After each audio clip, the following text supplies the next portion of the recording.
कल्याण डोंबिवली महापालिकेच्या निवडणुकीत महायुतीला स्पष्ट बहुमत मिळाले, तरी निकालानंतर महापौर पदाचा निर्णय राजकीय चर्चेचा केंद्रबिंदू ठरलाय। शिवसेनेचे 53 तर भाजपचे 50 नगरसेवक निवडून आलेत। महापौर पदावर दोनही पक्षांनी दावा ठोकलाय। त्यातच आता आगरी समाजाचा महापौर व्हावा अशी मागणी नगरसेवकांमध्ये दबक्या आवाजात होताना दिसते। वरिष्ठ पातळीवर बैठका सुरू असून 22 तारखेला होणाऱ्या आरक्षण सोडतीनंतरच अंतिम चित्र स्पष्ट होणार आहे।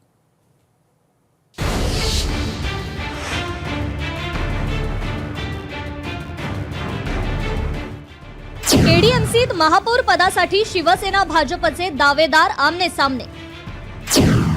संख्याबळाच्या जोरावर शिवसेना मोठा भाऊ। स्ट्राइक रेट जास्त असल्यानं महापौर पदावर भाजपचा दावा। कल्याण डोंबिवली महापालिकेच्या निवडणुकीत महायुतीनं स्पष्ट बहुमत मिळवत सत्ता आपल्याकडे ठेवली आहे। संख्याबळाच्या जोरावर शिवसेना स्वतःला मोठा भाऊ मानत असली तरी भाजपनेही महापौर पदावर दावा कायम ठेवला। निवडणुकीनंतर आता केडीएमसीच्या राजकारणात महापौर पदासाठी जोरदार लॉबिंग सुरू आहे। दोन्ही पक्षांमध्ये इच्छुकांची यादी मोठी असली तरी यावरून अद्याप निर्णय न झाल्यानं नगरसेवकांमध्ये संभ्रम आहे। यातच आता एक वेगळी चर्चा पुढे येतेय, ती म्हणजे आगरी समाजाचा महापौर व्हावा अशी मागणी केली जाते। जवळजवळ 14,200ची आघाडी घेतलेली आहे आणि मी शिवसेनेचा पहिल्यापासून कट्टर शिवसैनिक बाळासाहेबांचा, शिंदे साहेबांचा, आनंद दिघे साहेबांचा, त्यामुळे कार्यकर्त्यांची मागणी आहे की बाबा ह्या वेळेला आता तुम्हाला महापौर पद मिळालंच पाहिजे। परंतु आधी आरक्षण मला वाटतं 22 तारखेला घेत राहील। आरक्षण झाल्यानंतर पक्ष ठरवेल काय करायचं त्या विषयी। दुसरीकडे शिवसेनेचे कल्याण जिल्हा प्रमुख अरविंद मोरे यांनीही महापौर पदावर दावा सांगितलाय। महापौर कोणाचा होणार काय होणार हे सर्व अधिकार एकनाथ शिंदे साहेबांकडे आहेत। त्यामुळे ज्या कमिट्या असतील त्याचा अधिकार सुद्धा एकनाथ शिंदे साहेबांकडे आहे। त्यामुळे ही चर्चा निरर्थक आहे। देवेंद्र फडणवीस साहेब, रवींद्र चव्हाण साहेब, श्रीकांत शिंदे साहेब आणि एकनाथ शिंदे साहेब यांच्या चर्चेनुसार जे काय होईल ते लवकर आपल्या समोर येणार। शिवसेनेकडून महापौर पदावरील दावा ठाम असला तरी भाजप देखील आक्रमक भूमिकेत आहे। महापौर कोणाचा याबाबत वरिष्ठ नेते निर्णय घेतील।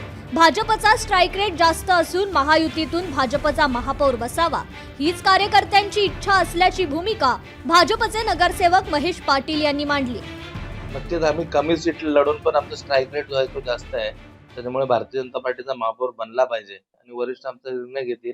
महायुतीच्या माध्यमातून भारतीय जनता पार्टीचा महापौर इथं कल्याण डोंबिवलीमध्ये बसेल। बार्गेन म्हणजे काय, 2.5 वर्ष महापौर बीजेपीचा, 2.5 वर्ष महापौर सेनेचा, स्टँडिंग कमिटी पदही समसमान मिळाले पाहिजेत, सभागृह नेता मिळाला पाहिजे, अशाच प्रकारच्या मागण्या असतात। त्याच्या व्यतिरिक्त आणखी बार्गेनिंग काय असू शकतं त्याच्यामध्ये, ही स्वाभाविक आहे। आणि नगरसेवक जे निवडून आलेले आहेत आज जवळजवळ आमचे पण 50 आहेत, त्यांचेही 53 आहेत। त्याच्यामुळे बार्गेनिंगचा विषय नाहीये, हा अंडरस्टँडिंगचा विषय आहे। कल्याण डोंबिवली महापालिकेत महापौर पदाबाबत सर्वाधिकार उपमुख्यमंत्री एकनाथ शिंदे यांच्या हाती।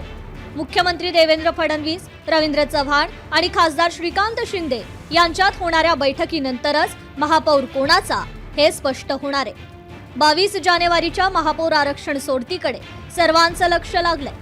त्यानंतर केडीएमसीच्या सत्तेची समीकरणं स्पष्ट होतील। अशोक कांबळे, लोकशाही मराठी, कल्याण। लोकशाही मराठी, ऐका, पहा, जागरूक रहा।